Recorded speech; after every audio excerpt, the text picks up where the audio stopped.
Welcome to Match of the Day 3. Michael Owen, Kevin Kilban and Alan Shearer are with me on a weekend where it felt the Premier League well and truly kicked off. Plenty of goals, plenty of talking points, some surprise results, a thumping for the champions as well in the Manchester derby. When you look at all these results, I suppose Liverpool losing their unbeaten record now means all the big clubs, all the sort of so-called six you might fancy for the title, have now lost a game. Yeah. Arsenal, Chelsea, Liverpool, City, United, Spurs.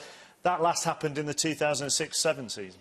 Which I think it'll start and settle down as the weeks go by. But I would still say after 5 games, I would still say it would be United, City, and Chelsea fighting for the league come the end of the season. But United have had a real tricky start. They've played Liverpool, they played Chelsea, and now they've played City, and haven't really performed in all 3 games. No, they have, as Alan says, Michael, they have played, Liverpool, Chelsea and City, but they wouldn't, 1 draw and 2 defeats out of those 3 games isn't a great return. No, well, it's an awful return. Yeah, and the performances have been poor as well. I mean, they were better than Chelsea when they played them. Chelsea came, I felt, playing for the draw, playing for a 0-0, but they were well and truly outplayed today against Manchester City, and they were beaten up really as well by Liverpool. So yeah, it's not been a great start. David Moyes certainly wouldn't be happy with the points total so far. I was really strong on the top 3 before the season. I'm starting to like the look of a couple of teams. Certainly Spurs. I think Arsenal are doing better than I thought they would, and Liverpool as well. But I'm liking the look of Spurs. I think they could break into the top 3. Do you feel that was the game? All right, Manchester City beat Newcastle on the opening weekend, but do you feel that Manchester derby was the game that will kick-start City's season? Yeah, but I said today, I don't know what I'm going to get with Man City. I've found that so often over the last 18 months with them. Are they going to be the championship contenders that we expect them to be with a performance like today, or are they going to go back to the performance like they put in the other week against Cardiff? Because they still have that in them. But I suppose, can I give a mention to Everton as well, that are still unbeaten? Can we keep them in the, certainly for the top 6 places? Oh, it's we, is it? Yeah. Can we keep them in? Them in? Is it we as well when we talk Sunderland? Is it we when we do Hull? No, talking us this group. Oh, it's us when we do that. Yeah. Well, let's move on to Sunderland then, and you start, because it is one of your former clubs. Are they in chaos? Well, I think certainly they've appointed Di Canio, I think, with a short-term goal of staying in the Premier League last season. I think that's what it was. They've not really looked long-term. Well, why didn't they bin him in the summer then? If that was their short-term goal, he kept them up. Why allow him to bring 14 players in? Once he kept them up, I think there was no option then. Look, we've got to stay with him. I think there were signs early on. There were signs early on towards the end of last season that things weren't quite right. He's upset a lot of the players. And certainly through the pre-season, he's upset more. Even with the signings that have come in, they've all... Oh, there's 1 or 2, certainly, that have been upset with the things that he said and the remarks that he's made about them.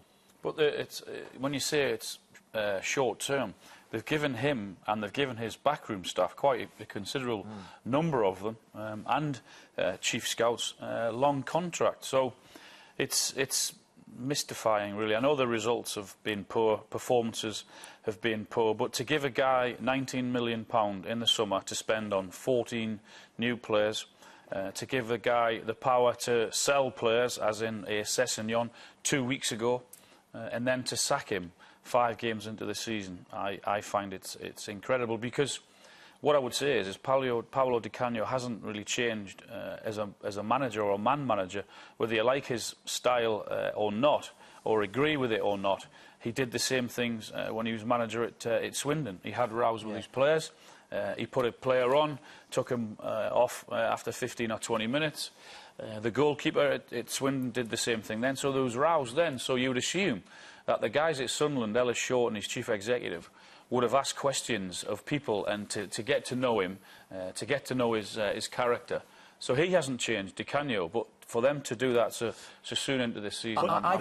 Just on that last shot of the fans, you actually saw a guy saying to him, "You're getting sacked in the morning." Yeah, he actually got sacked in the evening, but he was very close. Are you really that sensitive as a group of... I mean, I've asked this to all you players over the past month. Are you really that sensitive that you can't take criticism in public from your manager?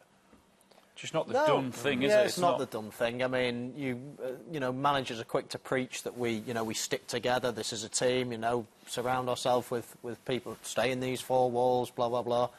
And then the manager goes out and says that. Yes, I mean, people can take criticism, but to go and publicly blame everyone, and I'm not quite sure about all that going onto the pitch and sort of gesticulating to the fans and whatever. Okay, once and. You know, maybe it washes once, but every time they get beat, to keep going to the fans and start asking questions, and it doesn't do anything. It became, didn't it? It implies actually that that's becoming more and more about him. Well, he's trying to rather take the than pressure. What he's trying to say, take the pressure off the players by doing that. But in turn, it's put immense pressure on him, and of course he's lost his job today. But I think I was saying before about they wanted an initial impact. That's what Di Canio gave them straight away. He's come in, and Martin O'Neill last season, they were struggling. I felt as though they were in real trouble or real danger of going down. They wanted a manager to come in, make that initial impact, and keep them up and keep them safe, and that's what he did. But I just think... No one complained when he was going down the touchline on his knees when they beat Newcastle last season. Then he went to the fans at the end because they'd won that game. Now he did the opposite yesterday to try and tell them to keep their chins up or whatever.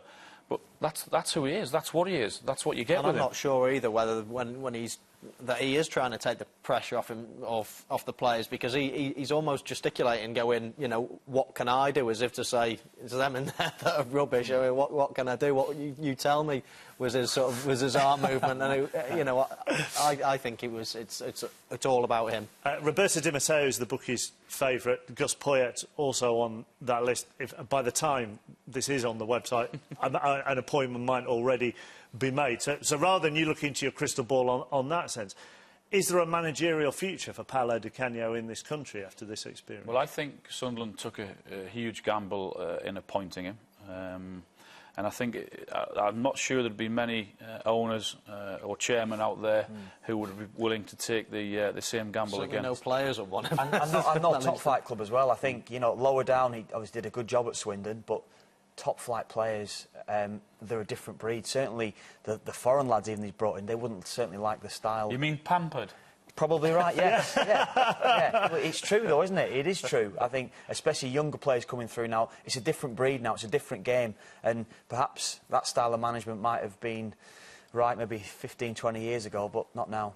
You are pampered. I have to fan all three of them down whilst the games are going out on Match of the Day. Listen, thank you very much to all three of you. That's it for Match of the Day 3 this week. We'll see you next week.